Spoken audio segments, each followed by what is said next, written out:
Okay. Yeah, let's keep this quick. There's a lot to cover here, but I wanted to have a a flashback to the past. I pulled up my first MLKit presentation I did with this group in September of 2019, and it was a cool time because MLKit. If you don't know anything about MLKit, it's like a in-house and cloud-based machine learning model, like a handful of models you can get from Firebase to pull into your app and do a bunch of cool things. And back in 2019, everything was in beta, and this was like back when like is a hot dog not a hot dog was really cool, and then like Google really leaned into it and started publicly exposing these models. I'm not going to go through this deck again, but like I want to touch on some of the things we did look at. One of the first ones was, let me see here, like text recognition. We see this a lot, in Google Lens today. That camera, being able to understand what text you're looking at, no matter what language you're in. There's also stuff around like face detection, very trivial, well, not trivial, but basic stuff compared to what we know exists today. I think I also went into like object detection. Um, Anyways, it was kind of cool to see where it's been and where it's come today, and something that's came up in my day to day job. I work closely with video recording, encoding, transcoding, and generating like creation scenarios and videos. So if you think about TikToks or Instagram Reels, YouTube Shorts, we kind of build that in house at Microsoft, and we expose that functionality across various teams. And one of the things that we've never had as a library is like that duet scenario, right? So everyone's probably familiar with what a duet looks like, where you stitch it or you have like a segmentation on top of the video. Like this is an example here where this lady is she has her camera feed on top of, this is like a static image, right? An article when she's reacting to it. But you notice that she has her live video feed being rendered on top, and then her background is actually removed. So it's transparent. So you see the article behind her. So one of the cool things that Microsoft does is that a couple times a year you get a week to just hack on something and put yourself into a competition. And usually it's you get grabbed by a project manager to work for like 80 hours in one week to do something stupid. But this was the first time I actually wanted to just do something on my own and look into some of the newest models that MLKit provides. And one of their beta models is the selfie segmentation here. They have a few other beta models here that I won't get into, but selfie segmentation to me is what kind of rang the bell in my head in terms of like, how could we achieve something like this using models that generate masks to detect like the forefront of your body, right? So you see in this photo here, they're able to mask the lady here with a purple hue. And that's cool, right? Well, like we can all look at this and appreciate it. You can like pull out the forefront. You can also you can do the inverse of it and pull out the background. So that's what I dug into on my end. And before we get started on the code, I wanted to talk a little bit about the model that they use or the mask that they provide. What am I looking at here? Here you go. They for every model that they have in-house at Firebase, they give you a very technical card on how it's kind of running in the background and what you get on the front end. So you see here, this is a still image, and essentially what's happening is for every frame that comes through the camera, it hits this local model to then detect, essentially edge detect the person, but it's more important to detect the person first and then detect the edges, and then you essentially get this 256 by 256 output, which this is not 256, but excuse me. You essentially get an output that gives you like a black pixel for background and a white pixel for foreground, right? So how do we take this input in the context of a byte array? How do we take this input and then manipulate the video frame to get like a segmented overlay, or most people consider it like a green screen scenario, but it's not green screen, but we'll get into that in a bit. Anyways, yeah, so keep that in mind. It's a byte array that comes in by ways of either 1 for foreground or a 0 for background. It might be opposite, I can't remember, but let's just see how that looks in real time. So I'm going to walk through some of the code, and I'm going to have to breeze over a lot of it because it's, if you've not dabbled with OpenGL, it's very low level framework. And there is no like high level interpretation of GL that like iOS has, Metal. The web uses GL in a very similar context as Android, but it's still very low level. So you're interacting through this abstracted NDK interface. But yeah, we can get into it quickly. But I guess before I move on, if you ever want to look at what all of these models do, it's very cool to pull down their MLKit Android sample. And they have all of the, let me just pull it up here. They have all of the models running on their sample. So this is pose detection, so you can detect like arms and stuff. Everyone's used barcode scanning. There's face detection, which we've seen before. There's also like face mesh, which is more intricate than the face detection. So you can think about like live photos and how you could take those vertices and manipulate them on a real photo. But again, going back to selfie segmentation, I believe I modified this code a little bit, but what's happening here is I'm inversing the logic so that it's like making the background purple instead of the foreground. And you see there's a little bit of delay here because this is a real video feed, and then that purple that you see is a live view just being updated about 20, looks like 15, 14 frames a second. And you can do some things like disable live video ports so that you get more real time. So there's not as much delay here, and there's like a 1-to-1 ratio to where my head is going and where that background is mapping, which is all cool.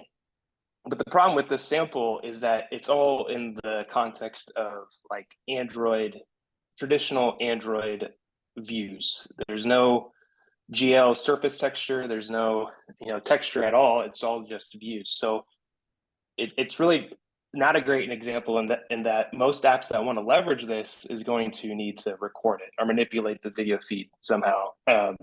So part of this hackathon was me mapping over some of their sample code, complementing it with a lot of ChatGPT, and trying to figure out what we can do to get something more similar to what we see in like this TikTok, right? Where she's talking over and she can move her video frame and then react to different static images. So again, I'm sorry, I'm gonna have to breeze over a ton of OpenGL, but first things first, let's look at how we can get like just an image in the context of Android. And then we'll get into the magic of MLKit. Can you see my Android Studio here, Fair? Good enough? Yep. Yeah. Okay, so I have an open source GitHub that I put all this together. Well, I guess the first step that I did was read OpenGL book for dummies on Android. And so a lot of these examples are just part of the book examples, which it's open source and it's online. It's actually much easier than I thought.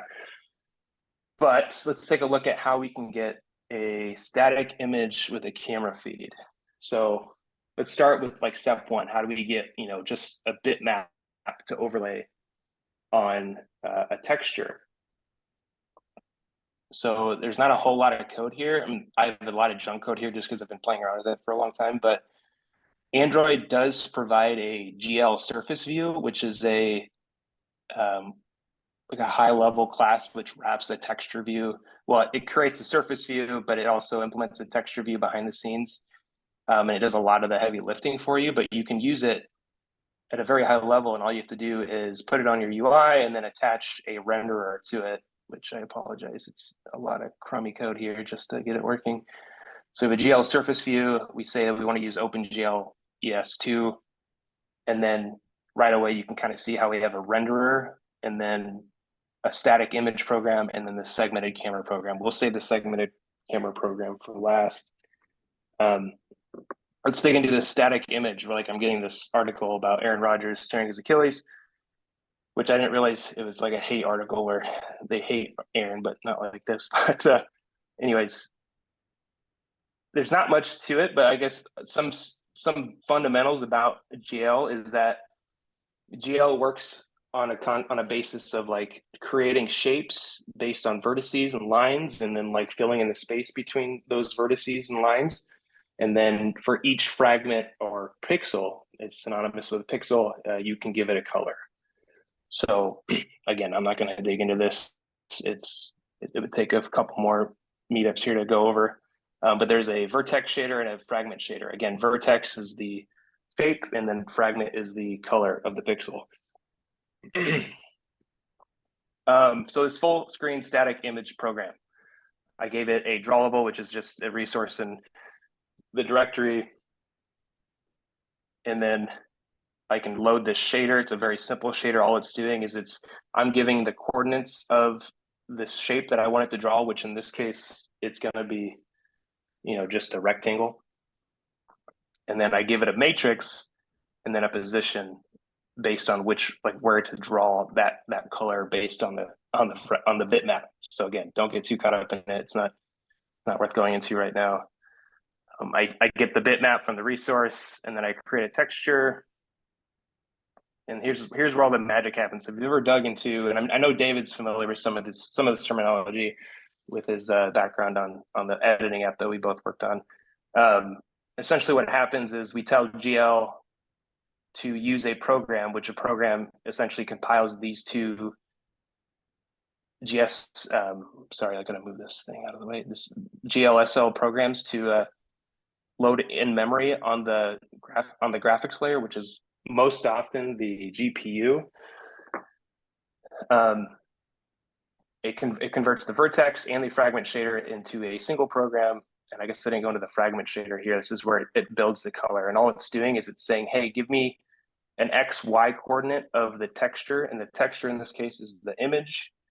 And given the coordinates of where I'm drawing, give me the color. So for every little pixel you see here, whatever, 720 by 1080, it's not the real dimensions here. It'll say, give me the color here, here, here, and it goes all the way across for every single frame on your phone. So I'm probably getting near 30 frames a second, unless I put my face in it. Again, I'm going to be brushing over a lot of this stuff. But this is the simple part, right? We're just loading an image in a texture. And all I'm doing here is create a texture with a bitmap, which there's a lot of seemingly arbitrary and random keywords you're seeing and key methods you're seeing here, but it's all part of the GL library. And the big part here is I'm saying, hey, with this bitmap I created, put it into a texture, and then with that texture, give me an ID that I created. It's very low level stuff here. There's some other things you have to do to say, hey, when it's zooming in or zooming out, try to do a linear mapping of the bitmap. So it's not rendering all the bitmaps around the screen. It's just doing a specific subsection of the bitmaps. But again, a lot of details that I'm skipping over here. Going back to the program, again, where we're just loading the image, we created the texture, and then we activated the texture, and then we said, well, we have to tell GL that we want to activate texture 0. And then we say, okay, with that texture 0 activated, I created a texture, load this in the memory. Again, it seems arbitrary and kind of crazy. And then we say, okay, now that we know where the texture is at, we also give it a location so that the program knows where to pull each fragment out of the bitmap. And then one thing I learned too, again, the vertex part of it is more complex than I ever thought, where you're when you're looking at this image, you're probably thinking it's a rectangle, right? Where in reality, it's two triangles, because GL doesn't work in a rectangular base. It always works in points, lines, and triangles. And if you ever worked in gaming, I'm sure you're very familiar with that. So this is really just two triangles, right? On the top left and the bottom right. And you can kind of create those two triangles given this vertex array. And you can kind of give it the coordinates, and it'll be smart enough to know that this is the bottom left, bottom right, top left, and then it'll draw lines in between the lines. It'll know that there's space there, and then it can fill that in. Okay, now I'm probably losing y'all. This is the boring part, I promise you. Again, how they interpret the vertex data is pretty interesting. How it knows based on the stride of the bytes that you throw at it, it can put together the two triangles in memory. Again, it's a whole new industry if you haven't dabbled in GL before. So great. There's really not much to it other than like on surface created, again, we take the bitmap, we create the texture, and then every frame, on draw frame, this is again up to 30 frames per second at this moment. We're rebinding the texture, rebinding the position, and then redrawing the triangles over and over and over again. And all that program is doing is taking the pixels from the texture and putting it on the surface view. Okay, cool. That was the boring part. So then the big part is like, okay, how do we get just a camera feed, right? I tap there just because I have a toggle to make it either full bleed or not. How do we get the camera there? So it's a similar concept, except we're setting up a camera. So I set up a different program, which takes in a different vertex shader and a different fragment shader, which we won't get into yet. We'll go into the camera code first. I'm sure a lot of you have spun up the camera X feature before. Pretty traditional. You have this, the front facing camera. I want a 16:9 ratio. And one of the interesting things is that like when you typically set up a camera, you give it like a proprietary or like a first class view that camera X is familiar with, and it can be like, okay, I know how to put camera frames on that view. But in this case, we have to provide it with a surface to emit frames to, because it's not, we have to have control of that surface in which we want to put the frames on.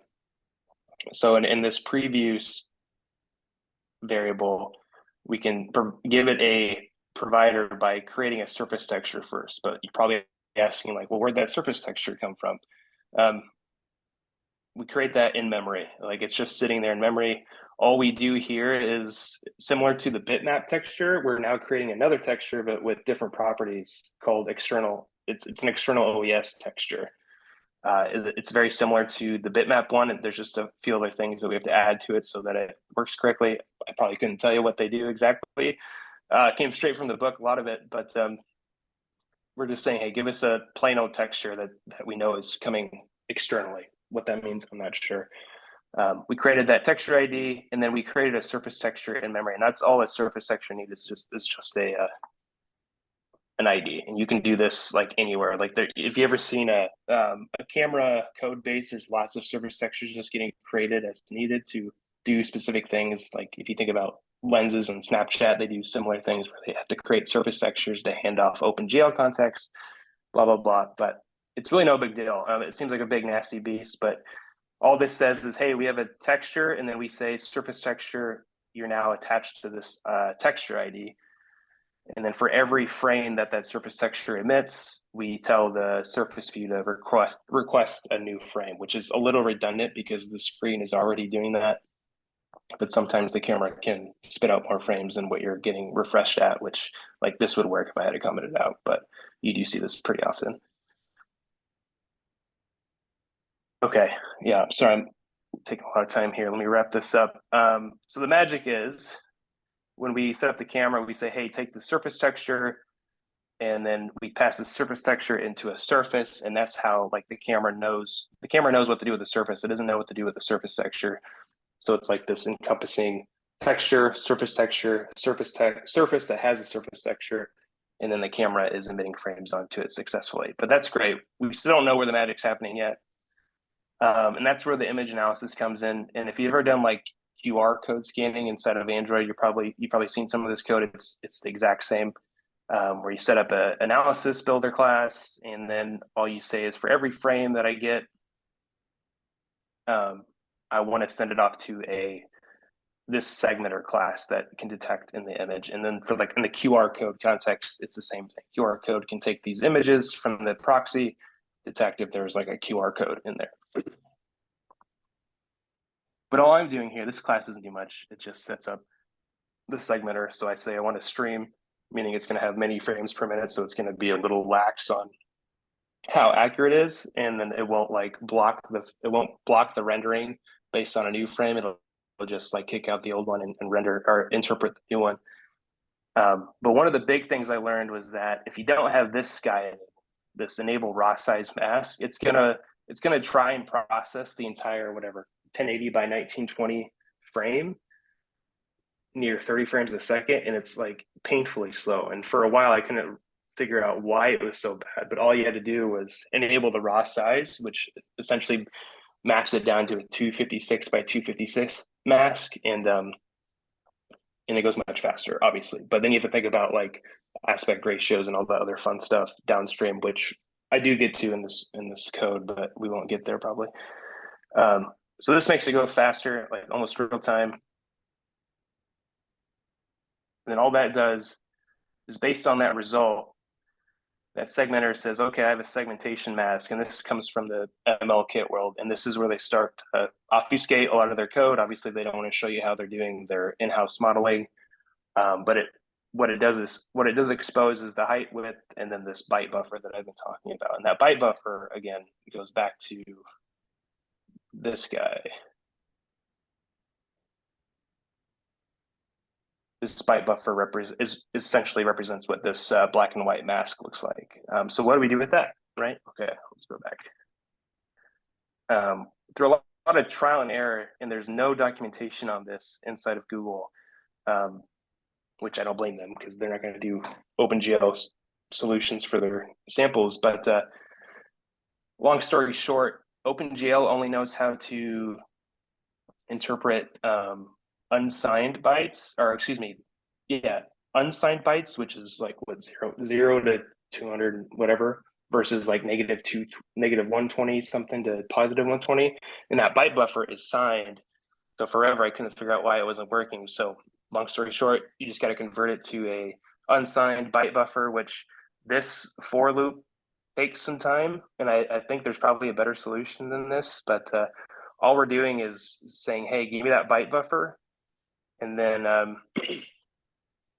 based on the foreground likelihood, because like right now it gives me the likelihood of foreground, I want to inverse it and say, give me the background likelihood, and then based on the background likelihood, I give it a specific alpha value. So I'm giving it a color, but all I'm doing is changing the alpha, right? So if it's for sure a background, it's completely opaque. And if it's a little over, 20%, then I have like a scaled ratio here. This came from their sample code. It's kind of nice. So it smooths out the edges a bit more. And then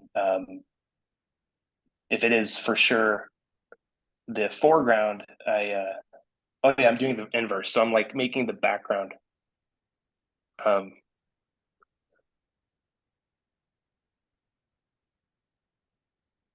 Okay, I think I'm a little inversed here. So it's like, if it is for sure the background, I'm having the color of the background come through. If it isn't the background, then it's going to be the face will come through with the transparent color, which is great. So like, cool, we made the byte buffer, we iterated over it, and then what do we do with this byte buffer? We send it off to the GL world. And this is all like asynchronous stuff. So one thing to keep in mind in the GL world is that there's this GL renderer thread, blah, blah, blah. You can't do anything unless you're on that thread if you want to interact with the shaders. So we take that byte buffer, and then we create a new texture. And if it's already created, we don't create a new one because that takes time.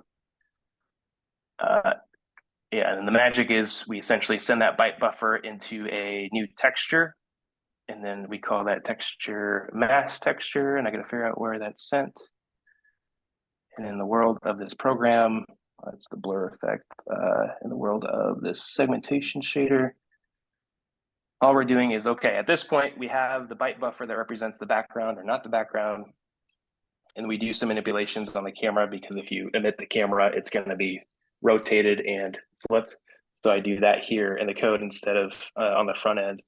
I get the camera color, which is my face, and then I get the mask alpha of what we just got from the segmenter. We take the alpha component, that dot A, and then based on that dot A will drive the background of my video feed. So I think I butchered that entire explanation, but you kind of get the gist where the white part of the article is detected as a background, so it's completely transparent. So you're going to see the article, whereas if it's on the foreground, it's my face, and voila.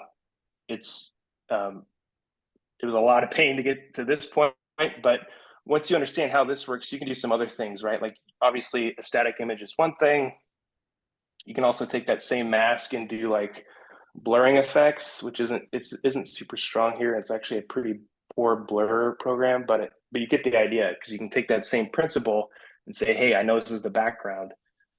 Let's do something else with those pixels, right? So here I'm taking, the last talk I gave was about the Gaussian blur. This is the same concept. We're taking all the surrounding pixels and creating a blurred background, which I don't have a really good example. There you go. I guess another example would be like streaming a video. So once you know how to like put a static image on there, you can do the same thing with a video. This is like a Google freeload video. And you can start like mapping touches to your video feed and doing all the same things you can do on TikTok. But again, the difference between what I did here and what the MLKit samples do is you're able to record from the surface. You can't record from like traditional Android views, but you can record from GL surface views and then throw that into an encoder. You mux it with audio, and next thing you know, you have video, because what every app wants to do is record it to some extent. And that's something that those samples don't do really well. Okay, well, that's the gist of it. I don't have any other topics to cover, but I just wanted to walk you through the learning progress I embarked on, and I'll share the open source code that I have here. I did some other things too based on the book, like creating ice hockey, and you can do this like cool 3D spatial array, which really starts to dabble on what game design looks like. But the possibilities are endless. I'll stop there. I went way over time. Any questions?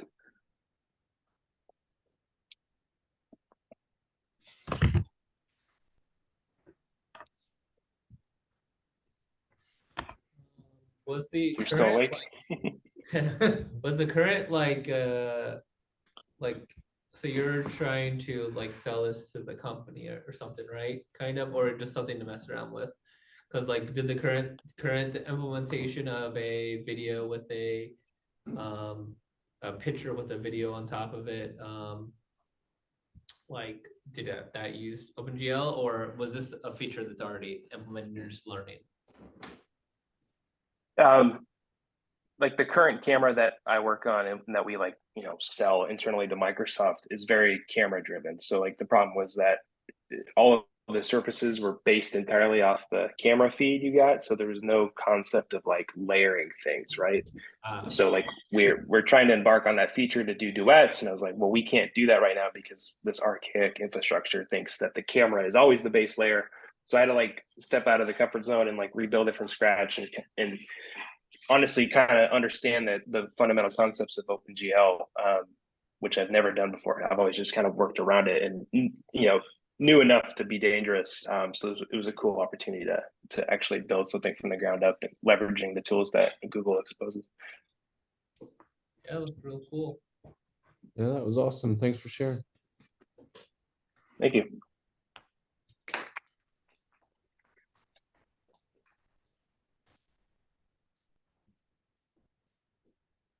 Remind me of